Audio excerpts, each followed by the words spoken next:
to take it. Got it!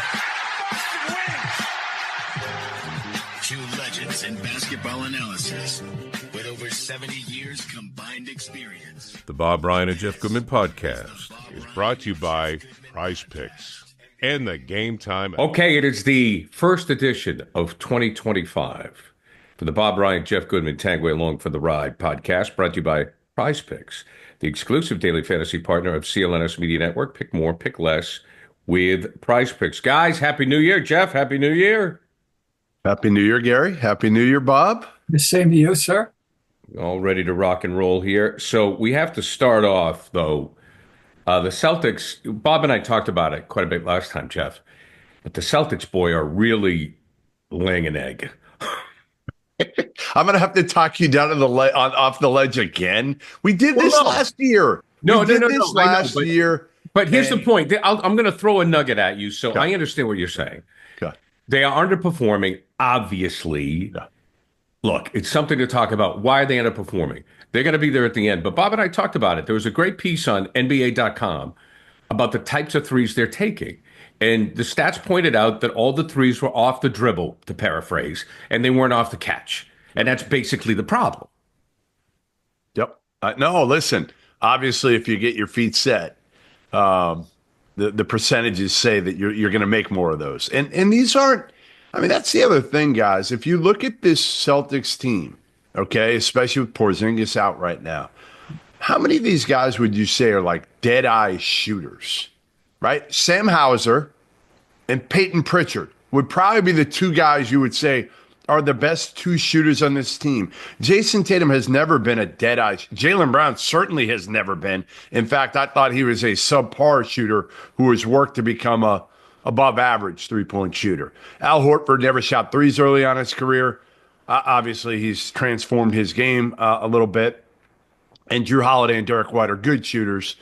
Derek White probably, numbers-wise would suggest he's better than just a good shooter. But none of them, I guess what I'm trying to say is none of these guys are Reggie Miller or Steph Curry or Mark Price or some of those guys that you would talk about as being elite shooters in the starting lineup. So when you take those type of shots, yeah, you're going to have the games like we saw against Indiana or Orlando where they shoot a low percentage. And if you do, how are you win? You're not winning the game when you're taking, 51 or 54 three-point shots like they did against Indiana and making 16 of them and making 30%, or Orlando, 6 for 33 and making 24% of your threes. You're probably not winning those games.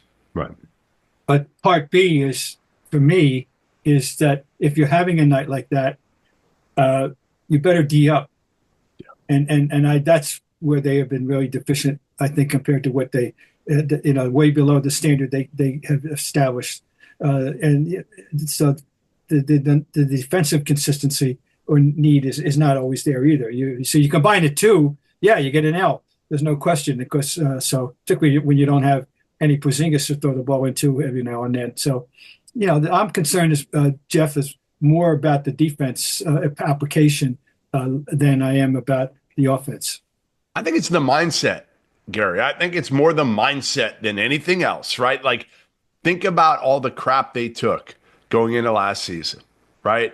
They're not winning players, Tatum and Jaylen Brown, and everybody wanted to make so much about the Olympics, right? Jaylen Brown not getting invited this past year and Tatum not playing. Like, yeah, they care for a minute, but they're not out there every night during the NBA season to prove that they were screwed out of the Olympics like they were a year ago when they came into the season and everybody was saying they're not winning basketball players. It's very different. And I think, again, their mentality just isn't the same. The hunger isn't quite the same to repeat as it was to prove the skeptics that they weren't losing basketball players.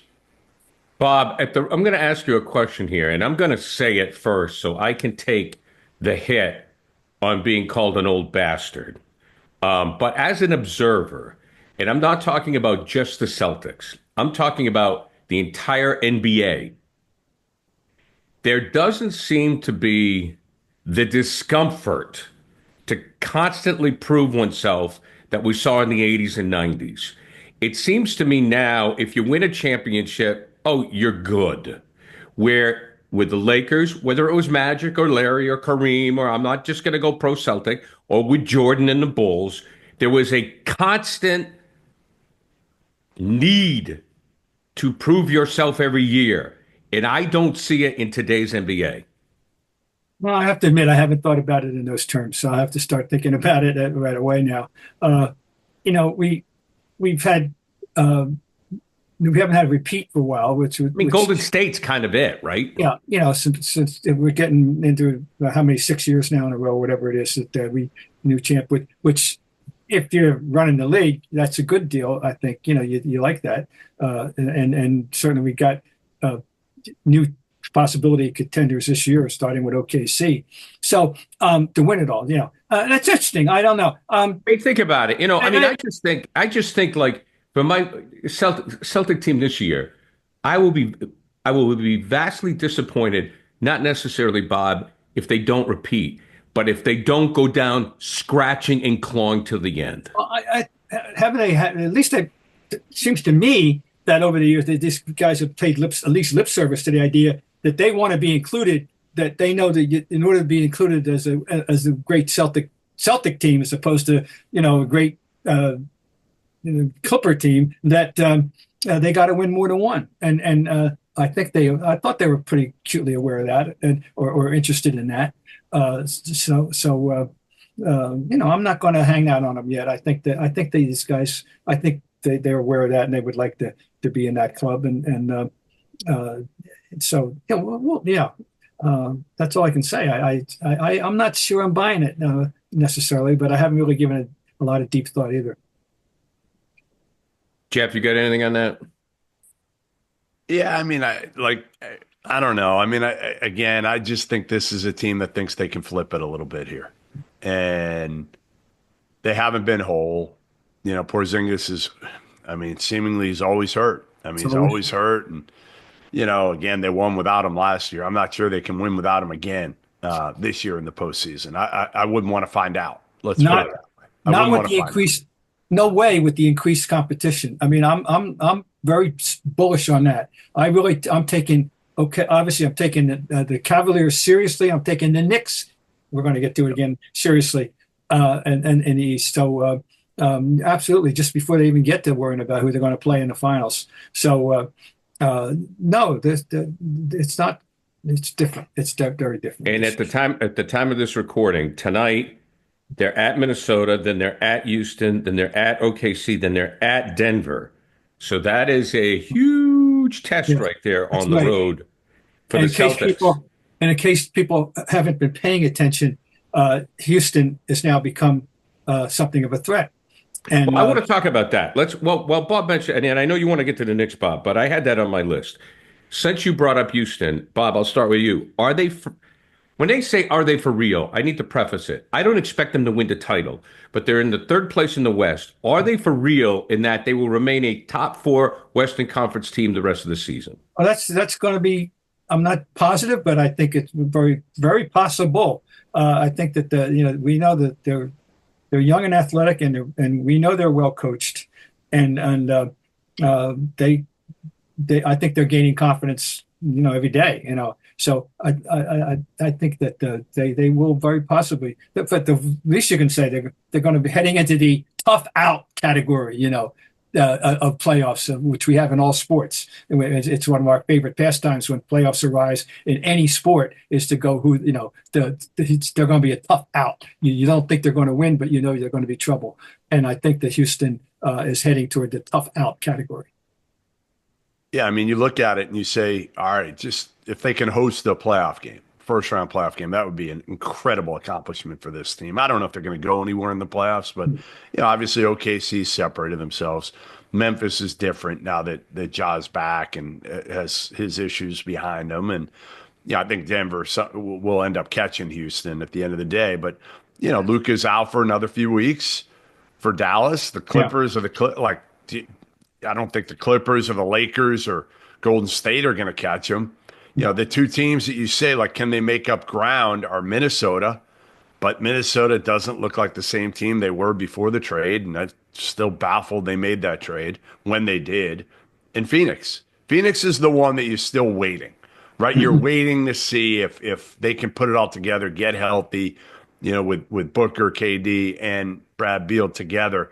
Can they make a move and be a true player? Because let's face it, guys, the door is closing on Kevin Durant here. Like we've talked about LeBron at 40 Yeah. and Steph at what, 34? What's Steph, 34? 7, no, 35. 36, 7. Yeah, I mean, Kevin Durant, let's face it, he's had a bunch of injuries throughout the course of his career. And the door isn't that far ajar. And Brad Beal has also been injury prone the last few years. So I don't know if Phoenix is going to be a contender or not, or if Kevin Durant's got to bounce again to another team to see if he can win another title. But, I kind of put right now like the Lakers, Golden State, and Phoenix in the same category. Obviously, Phoenix is a higher upside, I think, because they got 3 dudes as opposed to 2. But I don't know if any of them are going to be much of a player beyond being an intriguing first-round matchup for, one of those top young teams, right, in the West. Yeah, I think that's a fair assessment. Very definitely, yeah. So, I mean, Bob, when you mention guys like Jeff, you mentioned guys like Durant, you mentioned LeBron. But yeah, every time I look and I look at the scores or I see the highlights, people like Jokic in this line is in 29 minutes. And Bob, I know I'm going to go with Bob because he loves the box score. In 29 minutes, he had 23 points, 17 rebounds, and 15 assists in less than a half an hour. It should be a given now that he has established himself as a historical oddity and historical milestone kind of guy. I mean, this stuff, he's in all the discussions now of, I always talk about the three centers, the three, when you're talking about the top players of all time, you got your Russell, your Wilt, and your Kareem that are unquestionably at the top of the list, period. However, this guy is knocking on that door. I mean, seriously, to join that club, that is the greatest club, in my opinion, in sport. And any sport is that club, those 3 guys of greatness at that position. But how can we deny him that he wins MVPs? He puts up numbers like this. So it's going to, now he's got to win. The guy. I mean, right. We understand, but got to win, and we're not. They messed up. Murray messed them up, I think, and that's too bad. But anyway, he's phenomenal. I mean, and you can't say enough about him. I mean, Jeff, the efficiency. That's the thing I look at. I mean, the numbers are, believe me, crazy. But then when I look at 29 minutes, or I'll look at a box score and it'll say and 2 turnovers. I'm like, what? Yeah, I mean, and the biggest difference to me this year is he's shooting the hell out of the ball from 3. Like he's not known as he can make some. Part of the deal. But he's shooting almost 50%, I think, from 3 this year. And again, what do you do with a guy like that? Because he's so crafty, he could put it on the floor. He's not the most athletic dude, but he could put it on the floor. And because he's agile, because he passes it so well, it's like, how do you pick your poison with him? And I mean, he's close to averaging a triple-double this year. And as Bob said, when he said it, it hits me of putting him in the same conversation or near that conversation with the 3 greatest big men of all time. But I mean, if he wins another title, I think that's going to be a key for right. Definitely. But when you're keeping the score, we set up all these artificial criteria. Discussion, and we shape our discussions the way we want to shape them, and there's not always a lot of agreement and unanimity and what we value, but and I think to some degree some people have been unfairly criticized for not being champions, and so much circumstance goes on timing and who you're playing with, and blah blah blah. And I'm thinking, of course, of guys like Barkley. And right now, Chris Paul, and that's another topic. We get to some other day again about little guys being the best players on the team. Anyway, he's into this guy. Bob, it's a fair point by you because even if you look back at you say Kareem, Kareem won one championship in Milwaukee, correct? Am I right? Yes, Yeah, one. yes, He won one yes. championship in Milwaukee. He goes to the Lakers, and does he win if he doesn't get Magic? Well, no, no, no. And does well, we can. That's a I mean, but wonderful that's argument. the point you're making. Is here's a Yes. guy Oh like yeah. Jokic who just doesn't have the supporting crew that It's those three players had. no, no, not right now. No, I mean we thought well, I there's been kind of a revision in how we regard Murray now. You definitely let him down last year, and I thought he was going to be a big star for the Canadian Olympics, and that didn't happen either. But anyway, no, you're right. Make a very good point about. By the way, it just flashed across my mind again about how the game has changed in so many ways, and the starting forwards on that 1971 championship Bucks team were 6'6" and 6'5", and now off the bench they had Cornell Warner at 6'9", but still, that's a fact. It was Bob Dandridge, and people forget the twin. I'm having a senior moment, but anyway, they were 6'6" and 6'5", and you're not going to see that again. Okay, we got Bob talking about his Knicks, not his Knicks, I should say. I don't want him to get hated, Well, but about the Knicks coming up. But I first have to tell you about Prize Picks, our wonderful sponsor. Prize Picks is the best place to get real money sports action with over 10 million members and billions of dollars in award winnings. Prize Picks has made daily fantasy sports accessible to all. Simple. You pick more or less on at least two players for a shot up to win 1,000 times your cash. Run your game all season long on Prize Picks. So basketball season is heating up, and Prize Picks is the best place to get real money action while watching your favorite sports.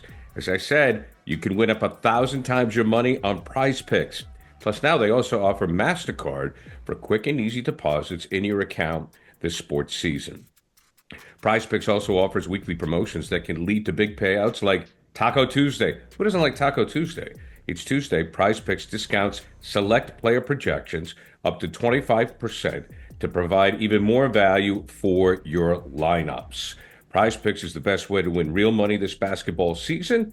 Hey, who's going to go off next? Which ones aren't? Which ones are? Make your picks in less than 60 seconds and turn your sports opinions into real money all season long on Prize Picks.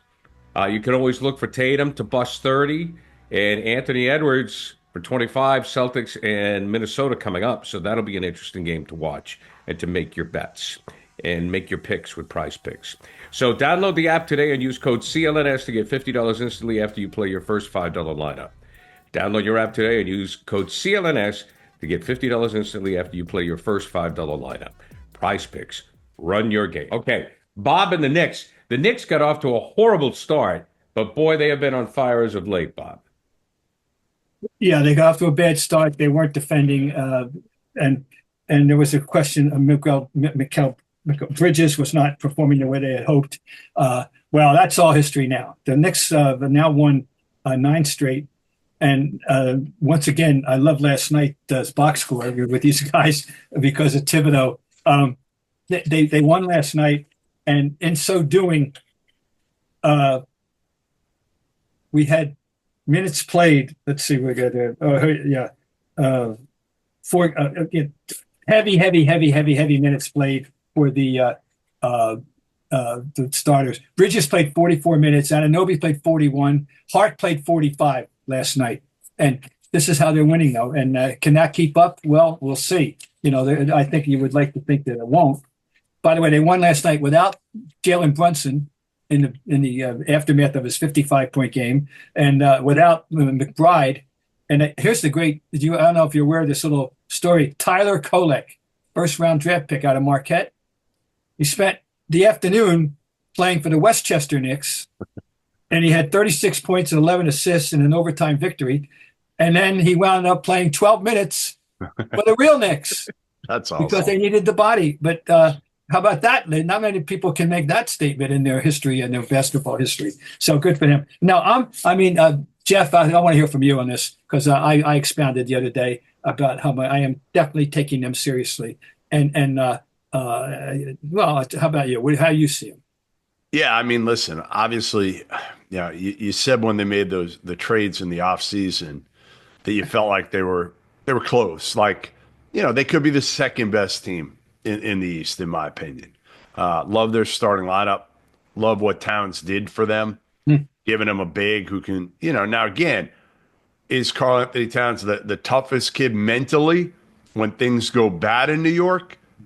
They haven't really gone bad yet. They've been good enough. And the expectations, while are much higher than maybe they should be, even from some people thinking they could compete with the Celtics, I think Knicks fans still understand like how far this franchise has come and are happy to have them be relevant right now and good enough to be in the discussion. Here's what I'll say.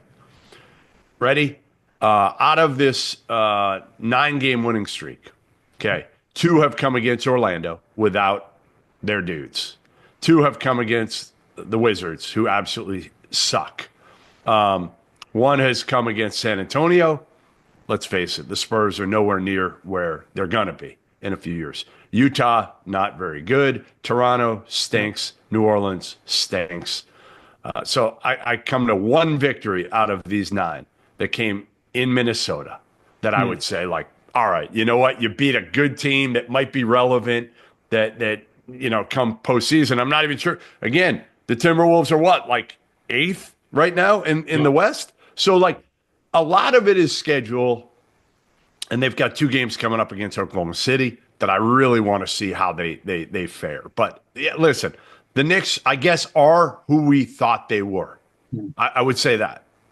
Yeah, when you examine these guys individually, you say, I'll take him, I'd take him, I'd take him, Yep. I'd find a spot for him, I'd find a spot for any of those 5 on my team. And I don't care what team we're talking about. The Boston Celtics, I'm sorry, I'd take any of those guys. So, yeah, no, that's a very good way of putting it. And by the way, they have revitalized the Garden. The Garden is electric now. And people, just think about, I wonder what the gross national product of all the dollars that have been spent buying Knicks tickets since they last even made the playoffs, and people keep filling that Garden every single night. And the basketball love of that in that city remains, at a high level, which is really nice. I think. Life is better in the NBA when the Knicks are good. Sure. It is. It's I just think. better. Oh, it's not. It's like, and if Philly gets, Philly beat the Celtics, but Boston, New York, Philly, when those 3 teams, and then of course I wish you have the Lakers, like that corridor, when those 3 teams are cruising, it's great. Yeah, no, you're right. But in any sport, you want in New York good because it polarizes America. That people tune in to see them lose half the time, as opposed to tuning in to see them win. That's the way it is. That's just life of being in New York. I had a family friend who owned a couple of sub shops around the Garden. I think he's a billionaire. Sold a lot of sandwiches around the Garden. Yeah. Sold a lot. I mean, just these simple. Yeah. He had an indoor swimming pool. I'll leave it at that. Okay. But one way quickly, Yeah, go ahead. Quick aside. The guy I was trying to think of for the Bucks, the 6'5" forward, was Greg Smith. And the funny thing, I just looked him up, and Basketball Reference, they list play. They go PG, SG, C, PF, and PF. CF, SF. Yeah, small forward, right? He's listed at 6'5" as the PF. Right. In 1971. Silas at 6'5" was a power forward. Well, he was 6'7". He was 6'7". Oh, it's 6. Oh, sorry. Okay, excuse me. I'll tell you who was a 6'5" legitimate power forward. A guy named Don Adams. He played the position at like he was 7. But anyway, we digress.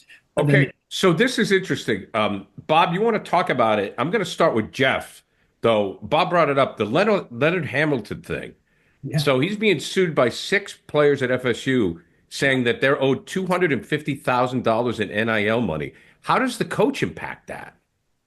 Because they're saying that he was the one verbally who gave some sort of indication or promise that these kids would get that money. And my take on all this is, if you don't have a contract, like, first of all, kids, anybody listening to this, if you're a college player, make sure you hire a good agent. Don't pay 20%. for a collective deal. Okay, pay 10% tops, 5, 10%. If you're paying 20%, you are getting ripped off. Ripped off. Now, 20% for marketing deals, that's one thing. But to me, 5, 10% for these contracts with collectives is fair.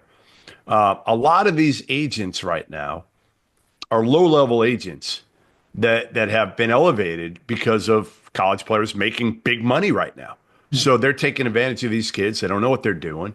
And when they do these deals, some of them don't have contracts, guys, which is insane to me. Like, how do you not have a contract if you're making 200, 500, some of them making $1 million, $2 million?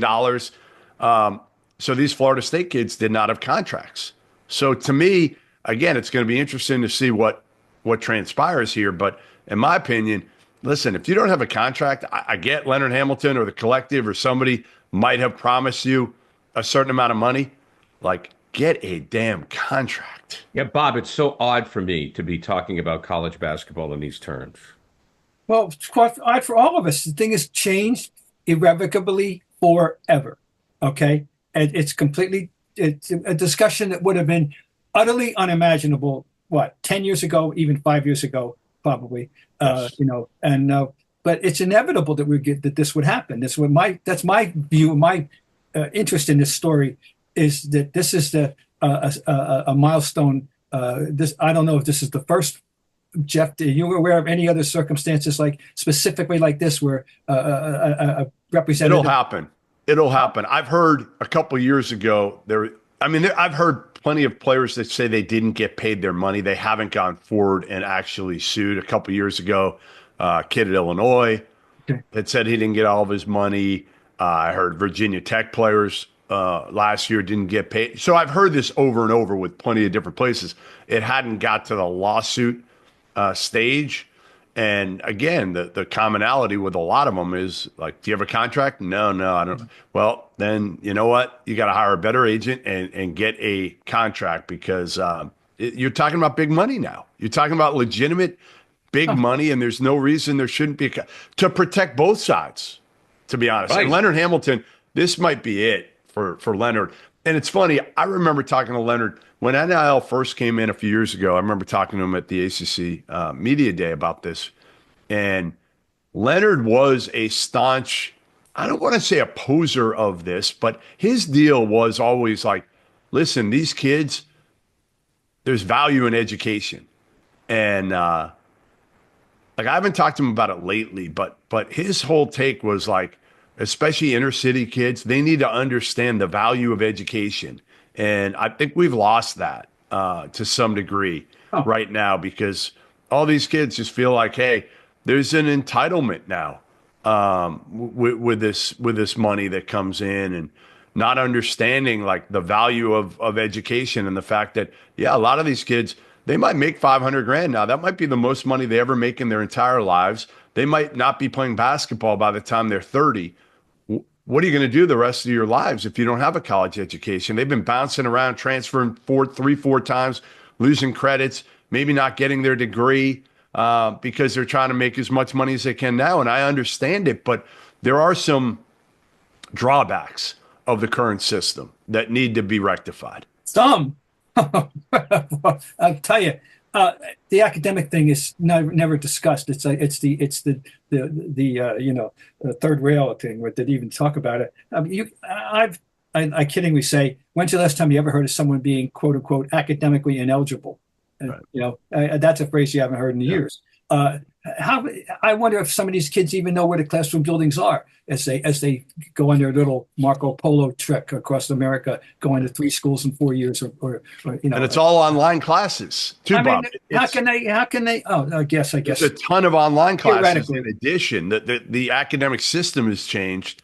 Even my daughter, her next semester, she's going to take, half her course load is going to be online classes. And some kids, especially the ones who do a year, like grad year somewhere, they won't even go in the classroom. I had a kid at Kentucky a couple of years ago. He did his grad degree, Kellen Grady, went for Davidson to Kentucky and never stepped foot in a classroom at Kentucky in the year he was there. Well, yeah, that's too bad because you missed the college experience. But Speaking of college, we have another James that is making some news, not just Bronny. That's coming up right here. So we want to tell you about Game Time. And Game Time Picks is the best way to get tickets right on your phone. I have the app. You just click it on. You set the whole thing up so it's customized to what you want, the games you want to see, in the market you want to see them. For me, I go to my app, I click it on. I got everything with the Bruins tickets. I know what's going on with Celtics. If I want to go to BC, even Harvard, you can check it out. So, and that's how Game Time Picks works. It filters out the fluff to show you incredible deals on great seats so you don't have to waste time searching through thousands of tickets. It's that simple. And they have the super deal. The single best value seat available is the super deal. And when you buy your ticket, you can just click it on and you have your view. You know what you're getting. You get to look under the hood, as they say. You get to kick the tires before you buy, and you can customize your spot, as I've done. Also, they have the lowest price guarantee, event cancellation protection, job loss protection, etc. I mean, who has job loss protection? In this day, that's a good thing to have. The lowest price guarantee for Game Time. They'll credit you 110% of the difference. Your purchase is covered with the most flexible customer service policy in the ticketing industry. And not just sports with Game Time. I mean, they got concerts, comedy, theater, all kinds of things to expand your horizon. So download the Game Time app today, create an account, use code CLNS for $20 off your first purchase. Terms apply. Again, create an account, redeem the code CLNS for $20 off. Download Game Time today. What time is it? It is game time. I didn't know there was another James. I thought it was just all about Bronny. When you guys said, Bryce James to Arizona, Bob, you put this on the list. I went, Bryce James? I didn't even make the assumption that it was LeBron's son. Now, Gary, we have to cede the floor here to someone who has a strong residual interest in this transaction. Mr. Goodman, I do. An alumnus of the Wildcats. How do you react to this news? What the hell is Tommy Lloyd in Arizona doing? That was my first reaction because I've seen Bryce James play probably saw him play 5 times this past summer between April and July. And, listen, Bronny came in with all the hype and the fanfare because he was the oldest son. And I thought he lived up to it for the most part on the AAU circuit. He was a good player. He produced every game. He didn't always wow you, but he was productive in pretty much every game I saw him. Bryce James, he doesn't really do much. He averaged like 5 points a game in the Peach Jam, which is the biggest AAU event down in Augusta, Georgia. And 6'6", wing. He's got the size that Bronny doesn't, and maybe the upside. Here's the deal, guys. Here's why Arizona took him. A couple reasons. One, LeBron and his family understand the plan and the path is not the same for Bryce that it is for Bronny. They're not going to try to rush him out in a year. He's not going to go to the NBA in a year. In fact, there's a chance, I'm told, he could redshirt next year at Arizona. So that's number one. Number one is they don't think this is a Bronny recreation where they're going to try to get him to play with LeBron in a year or two. Number two, high character kid, good kid, just like Bronny. The upside they're thinking is there. If he redshirts, let's see what he becomes. Maybe he grows another couple inches and maybe he becomes a 6'8" shooter. Number three, he is represented by Rich Paul in Clutch Sports, which is no surprise because that's Bron's buddy. Well, they also represent Koa Pete and a kid named Braden Burris. Both are top 10 players in the class. So I got to figure that plays into this as well, heavily. Of, hey, listen, let's take them, and maybe we can get one of these other top players and in a kind of a package deal. Maybe Rich Paul just kind of takes care of us as much as anything is, hey, we took care of him. We took care of him with this one because the kid is a Duquesne level player, guys. He's an A-10 player. He should have played for, Drew Joyce, LeBron's other buddy, who's the head coach at Duquesne. That would have been the right fit, and that was my take for Bronny if he came back to school. But that's kind of the lowdown on Bryce James. Well, very good. I learned a lot there, but it's just so intriguing, and this whole LeBron saga it just continues to expand. It's really something. I mean, tough spot. Just as as a parent, you get 2 kids, and I don't know how many kids they have total, but You know, you heard so much about Bronny, and Jeff, you've always said Bronny's just this great kid, is handling it well, and you just hope the same thing for this kid because it's even tougher on him. I mean, you remember Michael Jordan Jr.? Where did he go to college? In Florida somewhere? UCF. Yeah, but I mean, can you imagine? I'm Michael Jordan Jr. I mean, holy crap! You Well, know, that these was the other Jordan. I think I think Jeffrey Jordan went to Illinois and walked on. The other Jordan, Marcus Jordan, went to UCF and played well and was really pretty okay. good. So, all right, my bad. But Yep. still, that's just, I mean, for these kids, I feel for them.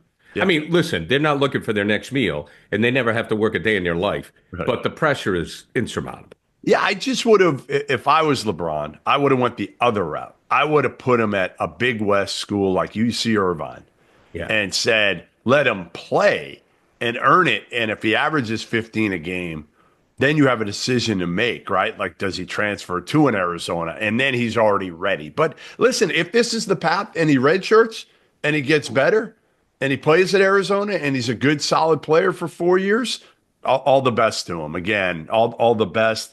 And this kid has far less pressure than Bronny because, like you said, Gary, you didn't even know he existed until yesterday. Yeah. And it was probably better off for him. Bob, before we go, your 20-point list. I've got some stats to chew on, and as we analyze the NBA in year 2025. Okay, the number of people currently, as we speak, averaging 20 points a game, 34.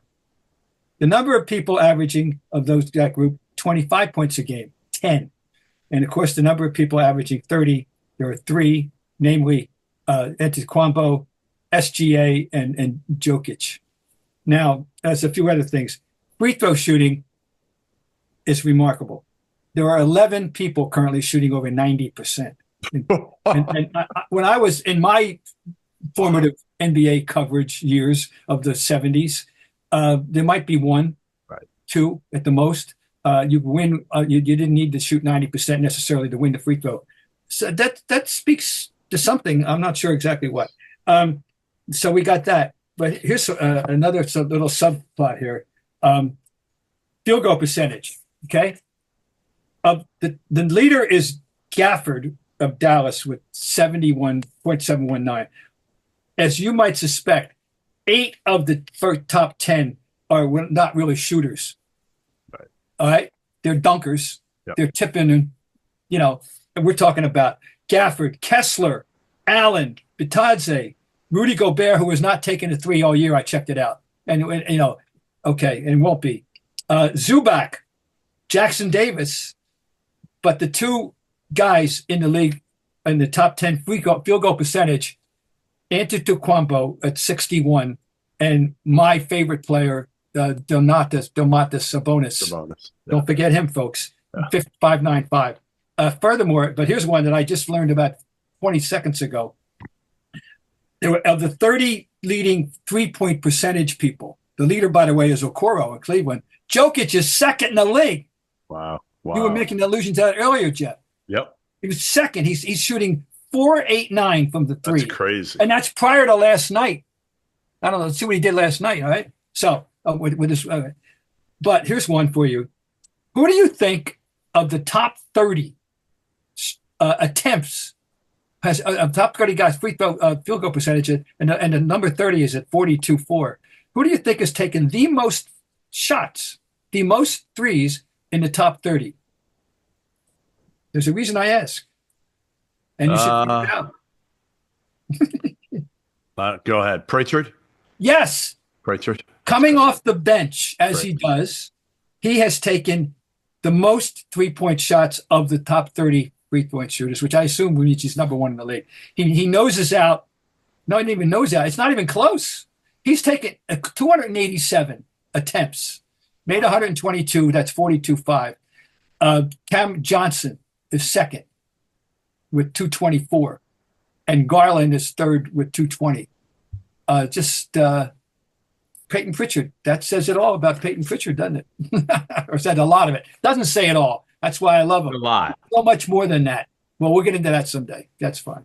Gentlemen, this has been a tremendous show. What a great way to start 2025. Lots of information to chew on, lots to talk about. And who knew LeBron had another son? Now we know. Uh, Bob Ryan, Jeff Goodman, Tanguay along for the ride, brought to you by Prize Picks, the exclusive daily fantasy partner of CLNS Media Network. Pick more, pick less with Prize Picks. Guys, until next week.